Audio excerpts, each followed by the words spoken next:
Selamat pagi Bapak Ibu dan jemaat yang dikasihi Tuhan. Selamat bertemu kembali di pagi hari ini. Kita akan mendengarkan firman Tuhan, namun sebelumnya marilah kita berdoa.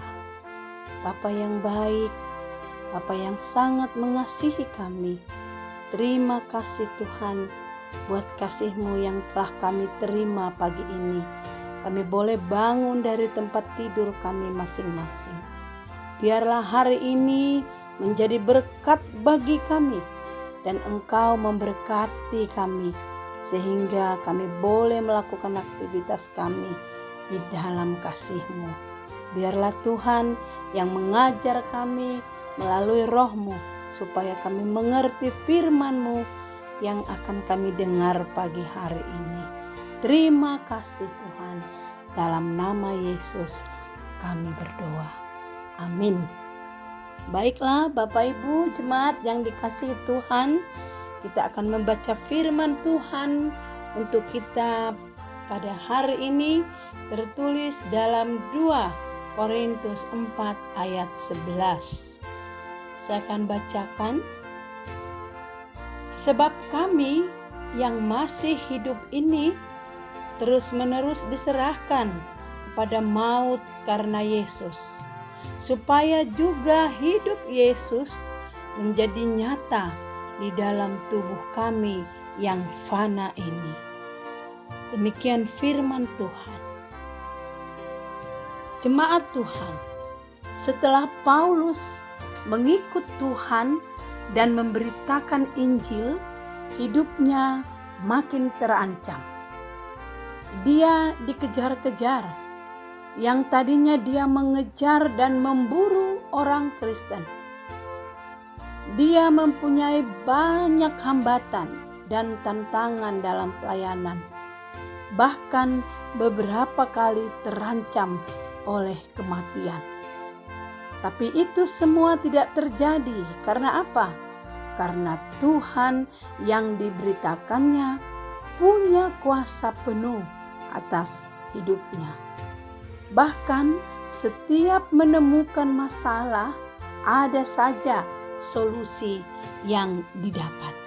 Saya akan bacakan 2 Korintus 4 ayat 8 sampai dengan ayat 9. Demikian bunyinya. Dalam segala hal kami ditindas, namun tidak terjepit. Kami habis akal, namun tidak putus asa. Kami dianiaya, namun tidak ditinggalkan sendirian. Kami dihempaskan, namun tidak binasa. Itulah pengalaman Paulus. Bagaimana pengalaman kita selama kita hidup dalam kehidupan kita? Sepanjang kita mengenal Yesus,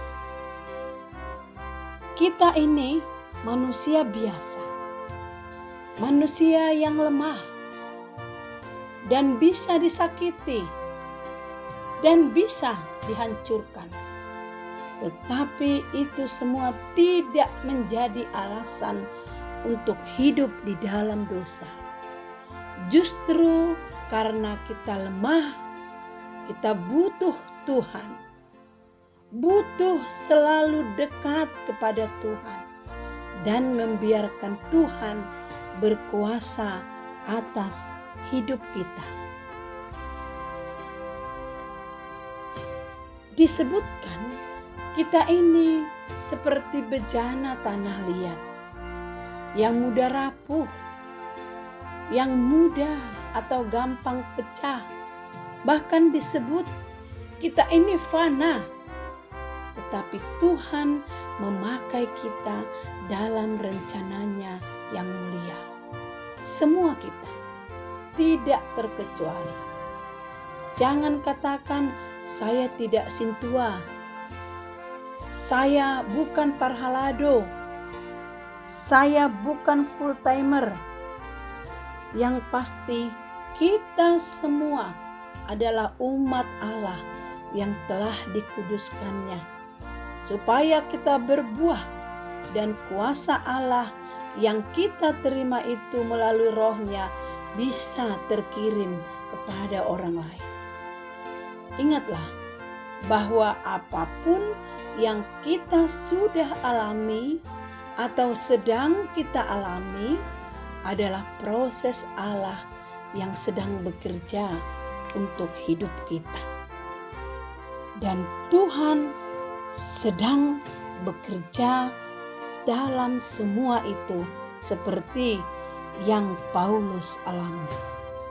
Mulialah Tuhan di tempat kudus-Nya ketika kita merasakan hadirat-Nya yang membentuk kita menjadi penyataan Allah melalui hidup kita.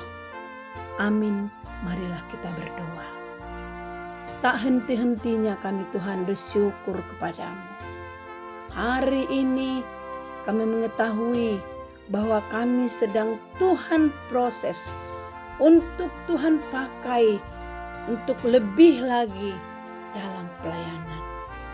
Biarlah Tuhan pengenalan kami akan Engkau sebagai Tuhan dan Juru Selamat juga akan kami perkenalkan kepada orang lain, dan orang lain mengenal Engkau, Allah yang berkuasa atas hidup kami. Pagi ini Tuhan, kami berdoa buat jemaat Tuhan yang sedang sakit. Tuhan, mari Engkau jamah, Engkau sembuhkan Tuhan. Bahkan keluarga yang sedang menjaga, kami memohon kepadamu. Tuhan, berilah kesabaran, berilah keyakinan penuh kepada Tuhan. Cukupkan Tuhan keperluan mereka untuk dapat dipergunakan dalam proses pengobatan. Untuk yang sedang terluka hatinya, mari Tuhan mendekatlah, janganlah Tuhan berlalu. Untuk mereka yang sedang kesepian, yang sedang dirundung malang, mari Tuhan menghiburkan, karena kami percaya Tuhan berkuasa penuh atas hidup kami. Apapun yang kami lakukan hari ini, biarlah Tuhan mengajar kami supaya yang kami lakukan itu menjadi kemuliaan bagi Tuhan. Tuntunlah langkah kami Tuhan. Biarlah Engkau tetap bersama kami berjalan dalam hidup ini kemanapun kami melangkah, kemanapun kami bergerak, supaya nyata kemuliaan-Mu dalam hidup kami. Biarlah Tuhan Engkau menjagai anak-anak dimanapun berada.